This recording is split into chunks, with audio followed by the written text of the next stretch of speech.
రాజకీయ అంటే రాష్ట్రంలోనే చాలా వరకు న్యూస్ ఛానల్ ద్వారా వెలుగులోకి వచ్చినటువంటి ఒక నాయకుడు, యువ నాయకుడు, కర్నూలు జిల్లాకు సంబంధించినటువంటి యువ నాయకుడు బైరెడ్డి సిద్ధార్థ రెడ్డి. అలాంటి బైరెడ్డి సిద్ధార్థ రెడ్డి గారికి రాజకీయ భిక్ష పెట్టింది మీరు, రాజకీయంగా ఒకరి ద్వారా పొత్తు కల్పించింది మీరు అనే ఒకటి మాకు ఈ మధ్య తెలిసింది. ఇది ఎంతవరకు నిజమంటారండి? మీ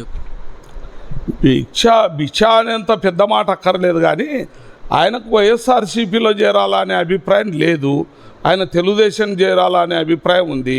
మళ్ళీ నేను సరైన టైంలో సరైన సలహా ఇవ్వడం అనుకోండి, నేను జగన్మోహన్ రెడ్డి గారి దగ్గరికి తీసుకెళ్ళటం అనుకోండి, ఒకసారి బదులు 4 సార్లు ఈయనను గురించి చర్చించడం అనుకోండి, ఆయన పార్టీలో చేర్చేంత వరకు కూడా నేను బాధ్యత తీసుకున్నాను. ఆయన్ను ఫస్ట్ నేను కర్నూలు జిల్లా జైల్లో పోయి కలిసినప్పుడు, అన్న నాకు వైఎస్ఆర్సీపీ మీద అభిప్రాయం లేదు, జగన్మోహన్ రెడ్డి అంటే అసలు అభిప్రాయం లేదు, నేను తెలుగుదేశం పార్టీలో చేరాలనేది నాకు ఇష్టము, నేను ఆల్రెడీ లోకేష్ బాబుతో కూడా మాట్లాడి వచ్చినాను అన్నాడు.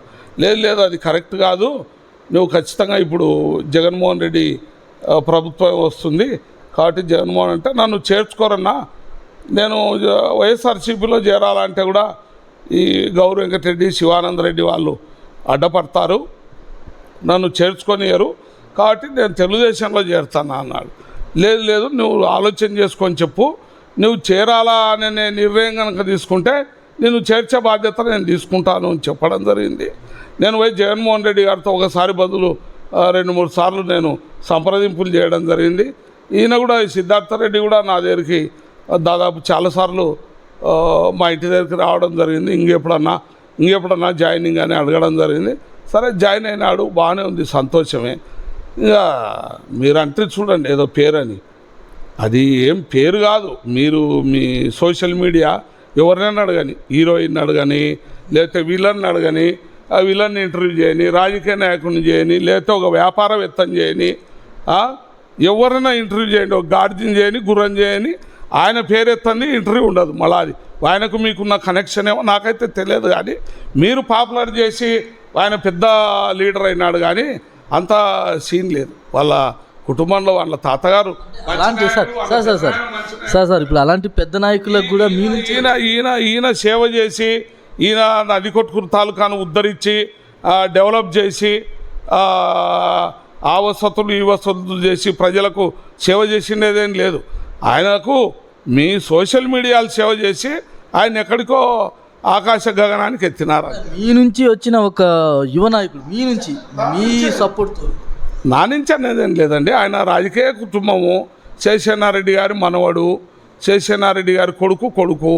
నేను ఏమింటే సరైన సమయానికి సరైన సలహా ఇచ్చినాను, సరైన లీడర్ దగ్గర వదిలిపెట్టినాను. అదే మాట పబ్లిక్ మీటింగ్లలో కూడా నేను అన్నను నా జీవితాంతం అన్న చేసిన మంచి మర్చిపోను, నాకు సరైన సమయానికి మంచి ప్లాట్ఫామ్ చూపించినాడు, మంచి నాయకుడిని చూపించినాడు, కాబట్టి నా జీవితాంతం రుణపడి ఉంటాను చాలా సందర్భాలలో. అలా అన్న వ్యక్తే ఈరోజు మీకు మీ యొక్క చేసే కార్యక్రమాలకు ఎదురు తిరుగుతున్న సందర్భం కనిపించింది. కేసుల విషయంలో కానీ, ఏ పనుల విషయంలో కానీ మీకు సపోర్టివ్గా లేకుండా మీకు వ్యతిరేకంగా ఆపోజిట్గా వస్తున్నారని బయట నందికొట్కూరు ప్రాంతంలో ఉన్నటువంటి సమాచారం. ఎంతవరకు కరెక్ట్ అంటారు? అదేం లేదండి, ఆయనకు ఏదో జగన్మోహన్ రెడ్డి గారికి ఆ అబ్బాయి నచ్చినందుకు జనరల్గా సీఎం సపోర్ట్, అంత సపోర్ట్ ఉంటే ఎవరైనా పెద్ద లీడర్ అవుతారు. పదవిచ్చి, చనువిచ్చి, జిల్లా అధికార యంత్రాంగాన్ని ఆయనకు అప్పచెప్పి, అందరినీ మంత్రులల్లా ఆయనకు అప్పచెప్పి, ఆయన వస్తే ఎవరైనా ఏదైనా పని చేయండి అని చెప్పి ఆ విధంగా ఇది చేసినప్పుడు ఎవరైనా, నేను కాదు, ఎవరైనా చిన్న గ్రామస్థాయి నాయకుడైనా అంతకంటే పెద్దగా అవుతాడు. నాకు ఆ చనువు ఆ కథ అయితే నేను ఇంకా పెద్దగా అవుతాను. నేను కూడా బాగా రాజశేఖర రెడ్డి గారి టైంలో నేను కూడా ఇంతకంటే ఎక్కువనే జరుపుకున్నాను. సో అంటే అప్పుడు ఏంటంటే ఒక పద్ధతి ప్రకారం వెళ్తున్నటువంటి రాజకీయ పోకడలు అప్పట్లో.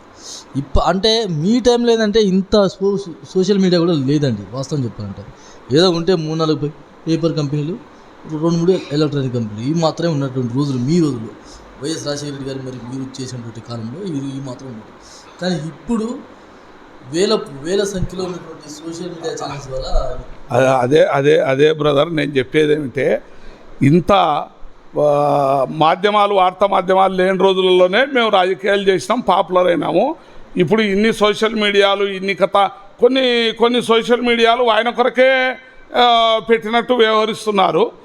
దాంతో ఆయన పాపులర్ అయినారు. మేము ఏం లేని రోజు కూడా మేము రాజకీయం చేసినాం, సేవ చేసినాం, పేరు తెచ్చుకున్నాం.